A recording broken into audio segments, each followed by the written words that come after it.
I think it's a clear reflection of where our relationship is, and which is growing very, very, I think, in a very healthy direction. Let me also say that the visit of Secretary Kerry took 2 phases. The first was the bilateral meeting that he held with His Excellency President Uhuru Kenyatta this morning, which was extremely productive. It was a meeting that is very supportive of what is happening between our 2 countries in the political, economic, and obviously in the peace and security area as well.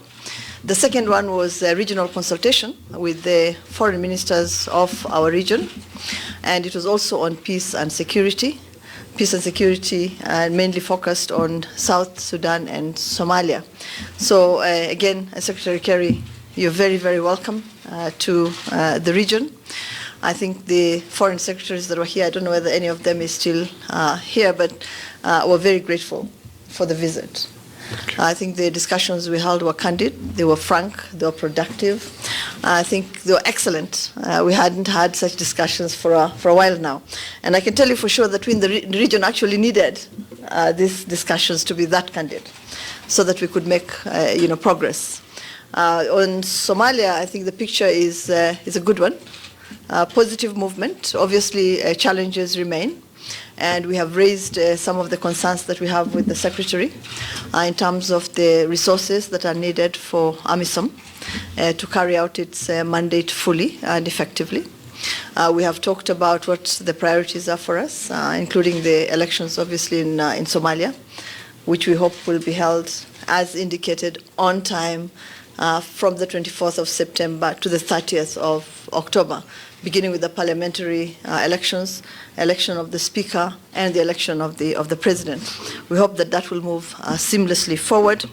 We were told that all the institutions are in place, the laws have been enacted, the policies have been formulated, and the only thing that was required was resources. And we were actually told how much was required for the elections to go forward as planned.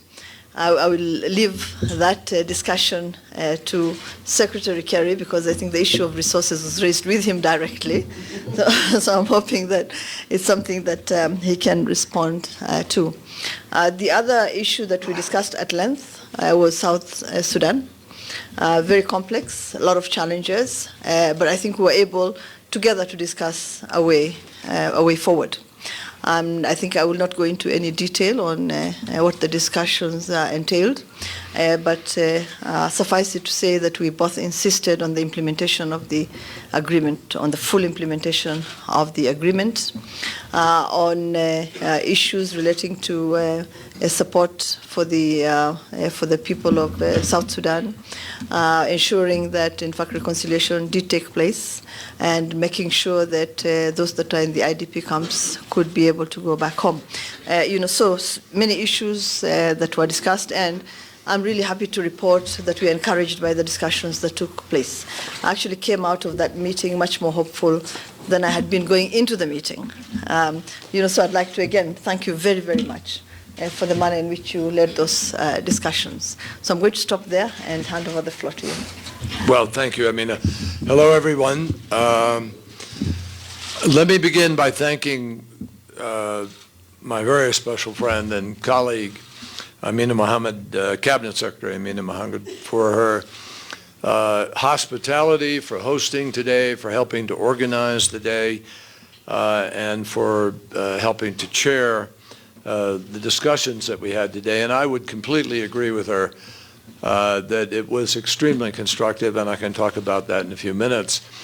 I began the day with a meeting with President Kenyatta, and it was indeed, as Amina said, very comprehensive and productive on each of the topics that we touched on, and we were quite comprehensive in those topics, talking both regionally as well as domestically regarding the elections that are coming up, regarding the economy, regarding security, and other challenges. But I had the pleasure of beginning that meeting, as I want to begin this press conference this afternoon, by congratulating Kenya on something no nation's athletes have ever before accomplished, and that is to win both the men's and the women's marathon races at the Olympic Games.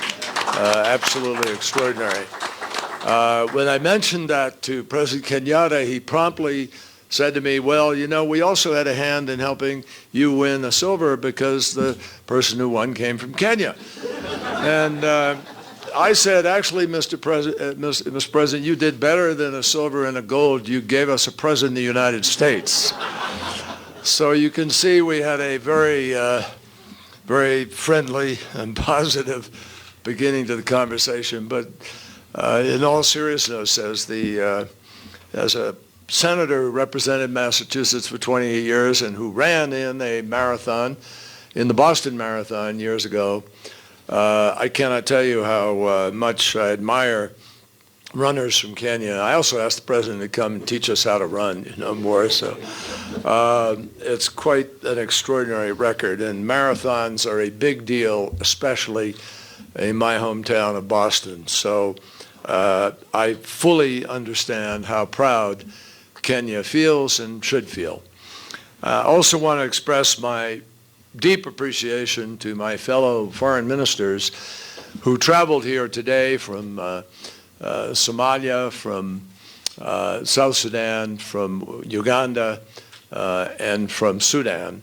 And we had an extremely important conversation regarding both the future of Somalia and South Sudan, and how we could meet these regional challenges together. And as Amina said, it exceeded her expectations. I think it's fair to say that we came out with a very clear agenda, with an understanding, and we broke away some hurdles that were standing in the way of progress, and I hope we'll move forward now. Now, while our focus today was on these challenges, we can't lose sight of the fact that there is a lot more going on in East Africa. And much of it is encouraging, particularly when it comes to economic and social trends.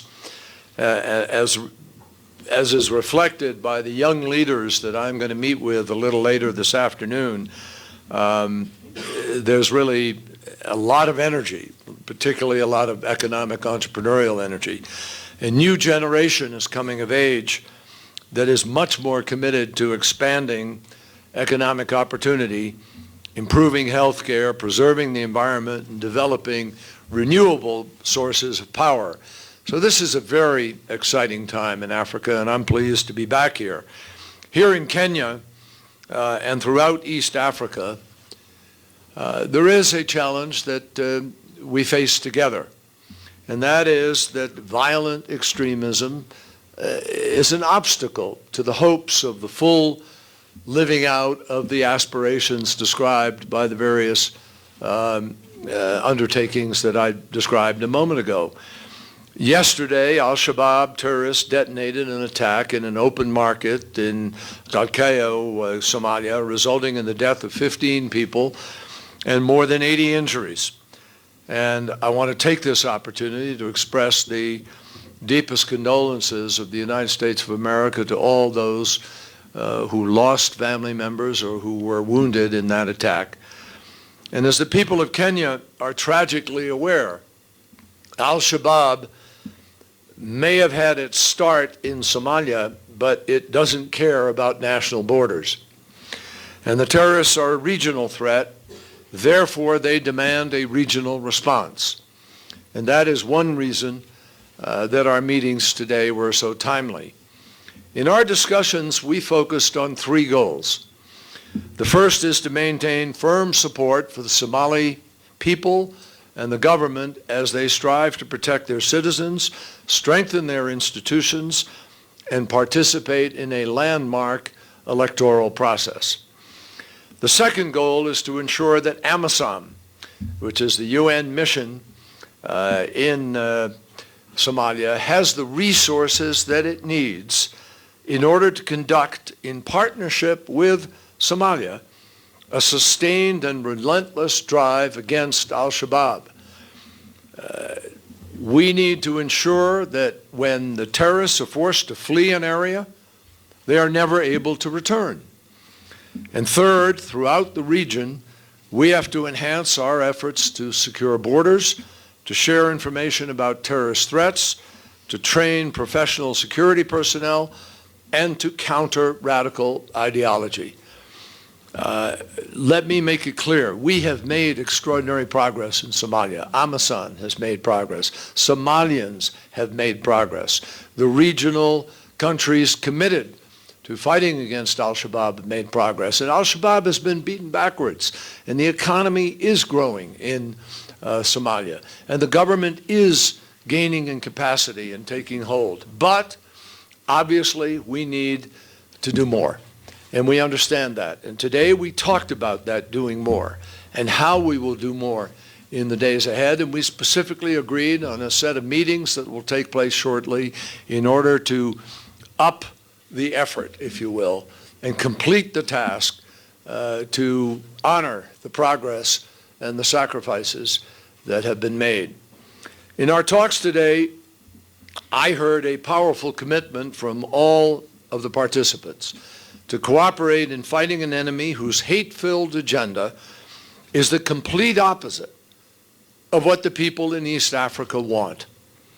Meanwhile, we are also stepping up our efforts to address humanitarian needs. This afternoon, I am pleased to announce that the United States will be providing an additional $117 million more in support for refugees, returnees, and drought victims in the region, raising our total assistance just for this year to $265 million. And we will also contribute an additional $29 million to the UNHCR's new supplementary appeal in support of the safe and voluntary return of refugees to Somalia. I mentioned this to President Kenyatta today because I know he is focused on this challenge of returning people, as he should be, but obviously returning them under the rules and laws of the international community in keeping with the standards of the United Nations refugee treatment. We also reviewed the dire situation in South Sudan. There is absolutely no question, and we all agreed, those ministers here today, that we need to move forward with the deployment of a regional protection force authorized by the UN Security Council in order to be part of the UN peacekeeping mission in that country. And let me emphasize, this is not an intervention force. This is a protection force with a very clear mandate to be able to protect people for their access, their freedom of movement, and their ability to remain free from attack or ambush from any source whatsoever. It is supplementary to the sovereignty and the efforts of South Sudan itself. And I think we had a good clearing of the air today in the discussion that we had with the participants on this subject. At the same time, we urged all the parties to recommit in word and deed to the full implementation of the peace agreement. And the representatives who are here today from the government indicated their full preparedness to do exactly that. And what we've been witnessing in South Sudan up until the moments of this beginning of the implementation has really been tragic and in some cases even reprehensible. Warring parties have terrorized and abused non-combatants, especially women and girls. And more than 2.5 million people have been forced to leave their homes. 40% of the population is without enough food, and they're witnessing record levels of inflation in their economy. So help is urgently needed in order to save lives. And that is why President Obama asked me to come here today, to be here in order to help work with our friends to respond to this emergency, this crisis. Today, I am also announcing nearly $138 million in new aid from the United States to the people of South Sudan, and we are already the largest donor in the world to the effort to help sustain the people of South Sudan on a humanitarian basis with $1.6 billion that we have contributed. The new funds, the $138 million, will be used to provide food, water, and medicine to those in need. But I want to make this clear, and I particularly think it's important for the people back home who are engaged in trying to help. I'm talking about our taxpayers in the United States. We made it crystal clear that this is not forever. We're not just going to fill in a void. We're not just going to provide help incessantly if they're not willing to accept responsibility and do the things necessary to deliver to their people. That message was delivered loud and clear today. In addition, I want to make clear that part of our understanding today is that the parties in South Sudan will allow unfettered access for the delivery of this and other humanitarian relief. The overriding need in South Sudan is to reinvigorate an inclusive political process and to implement the reforms that are set out in the agreed upon peace process, the peace agreement, so that this young country can stand up its economy, create effective security institutions, and bring an end to the sectarian division and fighting. And every neighbor in the region is demanding the same thing. The leaders of South Sudan have to live up to their responsibilities. They have to put the interests of their citizens first, and they have to refrain from violent and provocative acts. And the time has come to replace confrontation and impunity with reconciliation and accountability. And the minister from South Sudan and the delegation here today committed that they understand that that indeed has to happen. Finally, I want to emphasize how deeply the United States values and respects our friendship with Kenya. Today, our annual two-way trade exceeds $1.5 billion, and U.S. investors are increasingly attracted to the possibilities here, especially in such sectors as energy, agribusiness, and ICT. Our governments work together on a range of issues, including climate change, where I might add Kenya is a regional leader both through its engagement in the international climate negotiations and through its own ambitious domestic efforts. On that note, I congratulate the Kenyan Parliament for recently passing legislation to create a National Climate Change Council to further drive climate action. And in addition, our nations also cooperate on ocean and wildlife conservation, expanding access to energy, particularly through President Obama's Power Africa initiative on supporting democracy, on fighting corruption, and on strengthening the rule of law. Let me just say that the rule of law matters particularly because in East Africa, as elsewhere, it's really hard in today's global marketplace to have prosperity or security without good governance. And that is why preparations for next year's national elections are so important. And I talked about them with President Kenyatta. I'm pleased to see that progress is being made in reforming the Independent Electoral and Boundaries Commission. And I urge in the most emphatic terms that disagreements about policy and process be resolved through peaceful means. Kenya has come a long way since the elections of 2007. It is up to leaders on all sides to ensure that the violence that took place in the aftermath of that election is never repeated. And President Kenyatta could not have been more firm or clear in his commitment to this election process. The United States does not favor one party over another, but we strongly support a fair, accountable, transparent, orderly, credible, nonviolent electoral process. And we will do everything that we can to assist Kenyans as they work towards that goal. We also discussed our shared interest in combating violent extremism here in Kenya and the importance of ensuring that counterterrorism efforts are conducted in a manner that is fully consistent with international law and in keeping with our shared commitment to the preservation of basic human rights. In closing, I once again thank Cabinet Minister Mohammed for her hospitality, for, frankly, the skill with which she contributed to the discussion today, the thoughtfulness of her leadership, and I appreciate enormously Kenya's leadership in hosting today's meetings. And I want to express again my appreciation to my very busy and distinguished colleagues for their readiness and willingness to come here and meet today.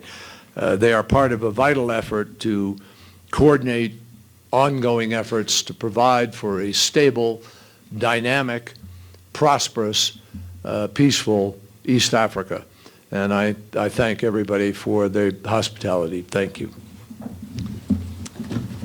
Well, thank you very, very much for recognizing the prowess of our compatriots on the field, something we're extremely proud of and that we appreciate every day. In fact, we consider them to be the best ambassadors that this country has ever had. Thank you also for appreciating the colleagues that came to join us.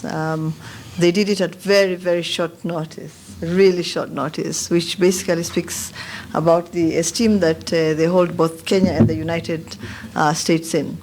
Because it's not easy to cancel a foreign minister's agenda and fly out for consultations, but I think it also speaks to the importance of the issues that we're discussing to them. Thank you. Excellencies will take two questions. One from the local press and another from the national media. So just shoot your name and the media you represent, and yeah, it's good to go. The first question. All right, Olive Barrows from Capital FM, and my question goes to Secretary Kerry. I'd like to correct you, first of all. You called AMISOM a UN mission, but it's actually an African Union mission in Somalia. Correct. But President Kenyatta has called or has asked the UN Security Council upgrade it to a UN mission. So I'd like to know how your conversation went in regards to that. And you spoke about elections. How exactly is the US planning to support credible polls in Kenya come August 2017? You're absolutely correct. Even as I was saying it, I was saying that, what, it's a AU mission, but I was not counting on everybody here holding me accountable. I appreciate it. We actually didn't talk about changing its shape or form. What we did talk about, however, is augmenting it. And we talked very seriously about the need for the Amazon mission to finish the job.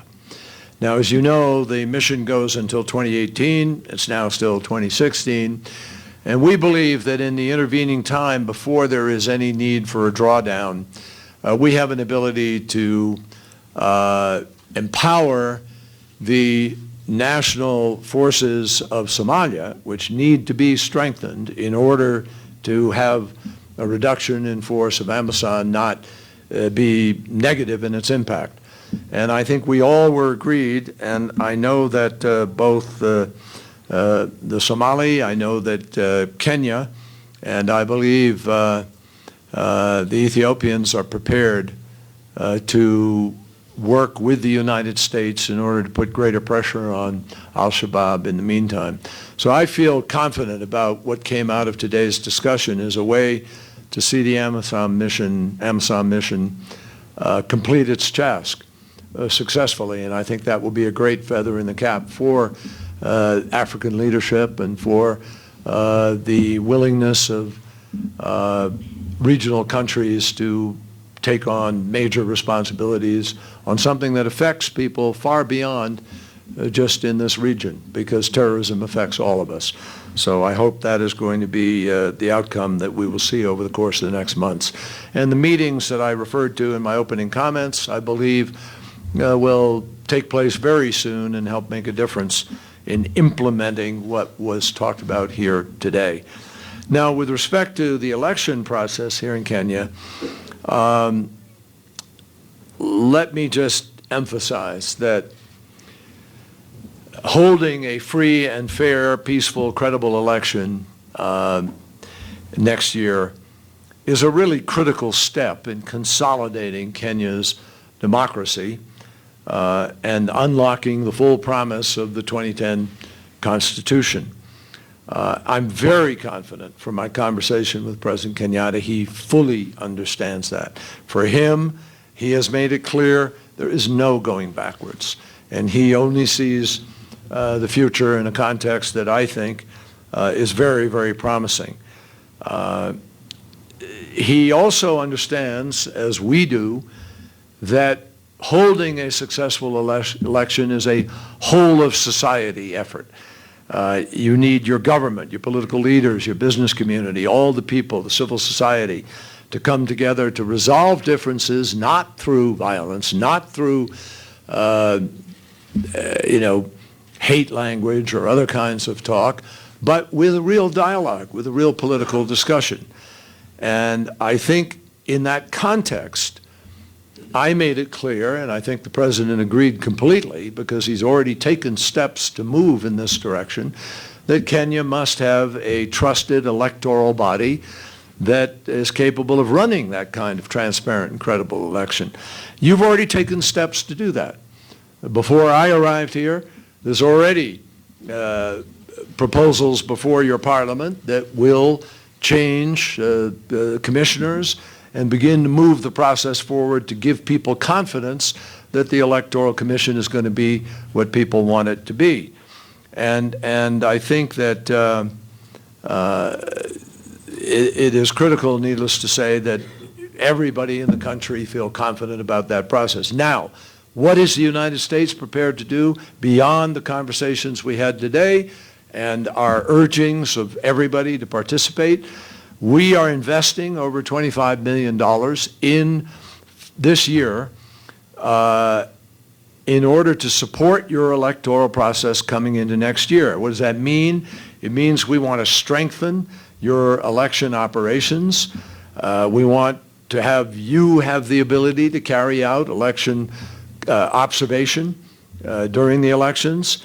It means we want to see the full participation of women and youth in the election, and that there are mechanisms there to support any kind of dispute resolution so people have confidence that it's not a free-for-all, it's not left to some random process, there's a clear and orderly process in place. So we're invested, but in the end, this is your country, and these are your processes, and this is your parliament. We don't want to step on any toes. We're not doing anything that your government isn't comfortable, is going to enhance the process and help them to build the confidence that your government wants. And we do it in a helpful and permissive way, and in no other way could it work. Well, let me say this on AMISOM. We made our pitch at the UN with the Security Council members to encourage them to allow for the rehatting of the AMISOM troops. And we did that because, as you know, the budget of AMISOM has been cut by 20%. And the region was not going to come in and contribute both resources and boots on the ground. And therefore, we talked to the Security Council. We will continue having that discussion. We haven't given up on it yet. We're going to New York in September, and that conversation will continue, both with the Security Council, but also with the United Nations Peacekeeping Department. So Secretary Kerry will also continue encouraging you to support that effort, because we truly need the resources. We talked to you about force multipliers and enablers today, but that's not all that we need. We actually need additional support. Our commitment is our men on the ground. We want the rest of the international community to also commit as much as we're doing, because, as you know, this is an international engagement. International peace and security is not a regional issue, and therefore we'll continue raising that issue with the UN. On elections and the processes, let me say that the President made it clear today that not just the government, but we truly believe that there's no Kenyan that would want to go back. to that really traumatic period of 2007, 2008. And that commitment has been, I think, made by all of us.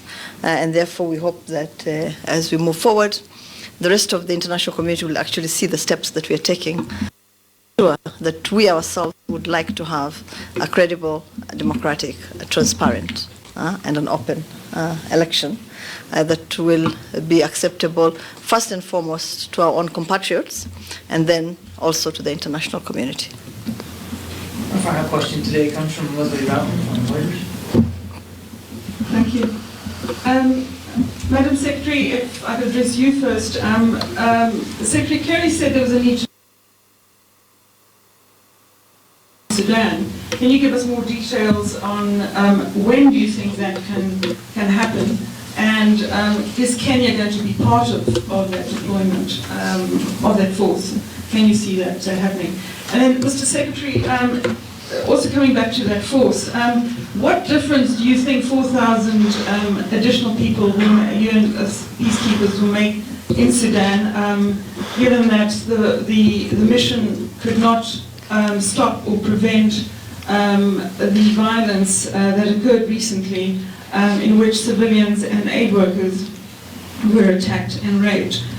What difference can that 4,000 make? Also, are you going to push the opposition leader Machar to return to Juba once they are in place, or do you want to see him there before that force is deployed? Also, are there, you said it was important that the leaders take responsibility. Are there other concrete measures or steps that the US can take to prevent further descent into conflict in South Sudan? And if I may, just one more on Russia. Iran today said it would stop Russia using the Hamadan air base to launch strikes on Syria. Is this U-turn a result of US pressure on Iran? If not, how did you see this coming about? And when do you expect your next discussions to be with Minister Lavrov? And is an agreement on Syria still feasible this month? Okay, well, thank you. Not all the questions that were posed to you. I will answer the one that was asked of me. First of all, the issue of the protection force. That came up immediately after the conflict began on the 7th of July.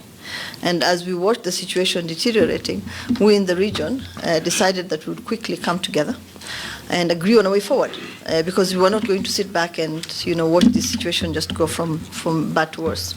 So we came together and we came up with this communique, the foreign minister's communique, and one of the main pillars of that communique was actually this whole idea of a protection force in Juba. And we immediately started conversations amongst the chiefs of defense forces to see what was possible in the shortest period of time. So in terms of when should it be there, I think sooner rather than later. But we moved out of Nairobi to Kigali with that communique, which was then adopted by the heads of state in Kigali, and then to Addis, where it was again reinforced. And so after that, I think what happened was basically complementary to what the region had done already. The Security Council resolution was complementary to what we had done as a region, and the issue, and I think that's really, really important to underline, that the whole issue of a protection force was brought up by the region and did not come from the Security Council in New York. And if you look at it from that angle, right, then you begin to understand why it must come in and why it must be deployed. And so since then, we've had additional meetings of the chiefs of defense forces. They're looking at modalities in which this can be done, and how many can go in and when they can go in. We've also talked about, and today we discussed that as well, about the gradual deployment of these troops. And I'll let the Secretary respond to the 4,000 question. But let me tell you that any number of soldiers that go in the name of a protection force would be welcome. right? And that would open, I think, the door to everything else. And so we are, I think, of one mind, all of us that spoke today, discussed and addressed that issue of the protection force, and we agreed that it was something that needed to happen. We had a serious discussion with our colleagues and friends from South Sudan, urging them to allow for that deployment as quickly as possible. So basically, I hope I've answered that question.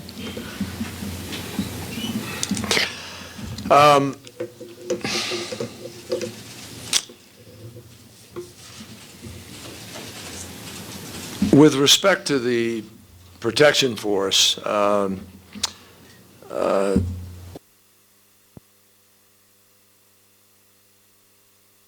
force is limited by definition, not a response to the overall crisis within the country as a whole, because clearly there are many people with weapons in many parts of the country, and a protection force of 4,000 people will not have the capacity to cover all those bases. But the hope is that with a transitional government that is now committed to the full implementation of the peace agreement, and that has already begun to implement that peace agreement, that a force with a presence in Juba itself, which is where most of the violence took place during the last round, will be able to guarantee access for everybody, and that includes people trying to prevent the violence. What happened in the last round was that it was very difficult for people to move between the warring parties. The airport became at risk. The government institutions, the UN quarters itself, the UN compound at one or two points was under attack. Our embassy itself had rounds going over it and around it, and we spent quite a bit of time concerned about the safety of the diplomatic personnel that are hosted in Juba. So the effort here is to really create a capacity for the process to go forward in Juba, which will reduce the need to have presence in other parts of the country, because you have a working governance, because you have people implementing the peace agreement. And then there would be a series of cantonments which would begin to house people with weapons in a way that begins to separate them from the general population.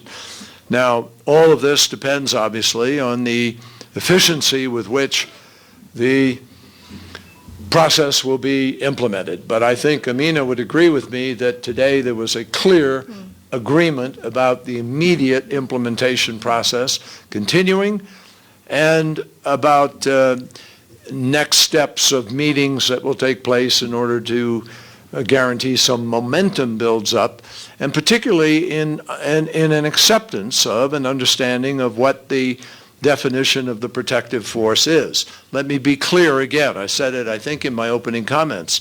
This force is not an intervention force. It is there to protect innocent civilians, to protect people's access to and egress from Juba, and to be able to permit the people working on the issue of peace and its implementation to be able to move around without fear or interference.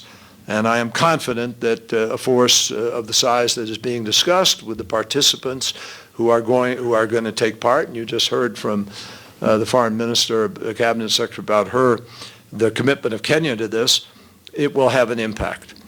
With respect to Machar, it's not up to the United States, it's up to the leaders of South Sudan and the people of South Sudan and the political parties and the political process and their neighbors to weigh in on what is best or not best with respect to Machar.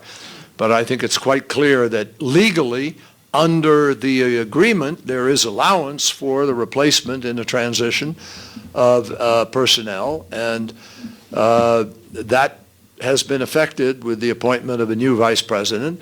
And what they decide to do is going to be dependent on them in context of the implementation of the peace agreement. With respect to responsibilities that we might accept, with respect to the issue of people being held accountable and being responsible for actions they've taken to date, there is within the peace agreement a specific section that refers to the existence of a hybrid court that is there specifically for the purpose of holding people accountable for abuses that are perpetrated during the course of the implementation. Exactly how that will take shape is something we can contribute to in our discussions with them as we go forward. And our special envoy, Don Booth, and our ambassador will be deeply engaged in those discussions and in that process. Ultimately, the government of South Sudan is going to have to decide what they're willing to do implementing internally. There are obviously always external capacities for potential accountability, but those involve a lot of other collateral impacts that I think we would want to be sensitive to and thoughtful about before anybody starts going down that road. With respect to the question of Russia and the bombing in Iran, you'd have to ask the Iranians and the Russians why they made whatever decision they made to something that I'm not sure anybody had admitted previously was in fact going on. So I'm not going to comment on it except to say that we are indeed engaged currently in ongoing conversations that have been going on now for several weeks, and it is my hope we are reaching the end of those discussions one way or the other. In the next days, our team will meet this week, and depending on where those discussions go, it is very possible, even likely, that Foreign Minister Lavrov and I would meet as a consequence of that, but that decision has to be made on the basis of where we are in the next couple of days. But I wouldn't be surprised if they are positive and constructive that we do get together sooner rather than later. And therefore, it is possible that something could be agreed upon before the end of the month, but I can't tell you whether it's likely. I wouldn't express optimism, I would express hope. I will say this. This has to end, this Syrian travesty. It has gone on far too long. It has cost many too many lives. Day to day, there have probably been dozens, if not hundreds, of photographs that were similar to the one that somehow caught the attention of the world in the last few days. And it is imperative that Russia, Iran, the regime, all of the parties supporting the opposition, people come together in order to find a way forward. And our hope is not that what we agree to with Russia is going to be the ultimate declaration of the end of the process. It's going to be a means of absolutely legitimately, in the right atmosphere, in the right way, bringing the parties to the table in order to engage for the first time in the real discussions about the political transformation that needs to take place. But that has to be empowered by a legitimate cessation of hostilities, and that is what we're working to achieve. Thank you, everybody. That concludes the press conference today. Oh, thank you. Thank you very much.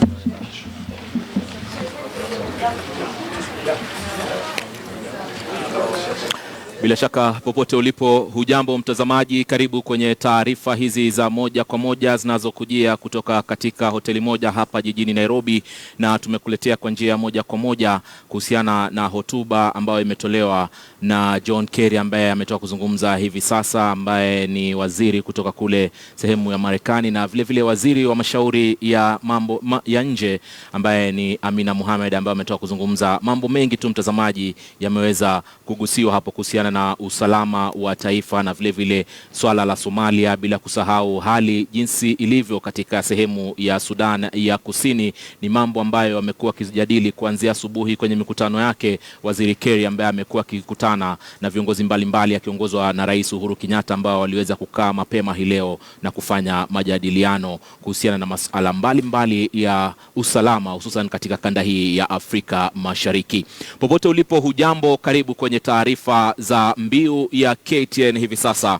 Jina langu ni Ali Manzu, lakini kabla ya kuja na taarifa, wacha tupate taarifa kidogo tu kutoka upande wa pili wa studio, alafu nitarudi tuendelee na taarifa hizi.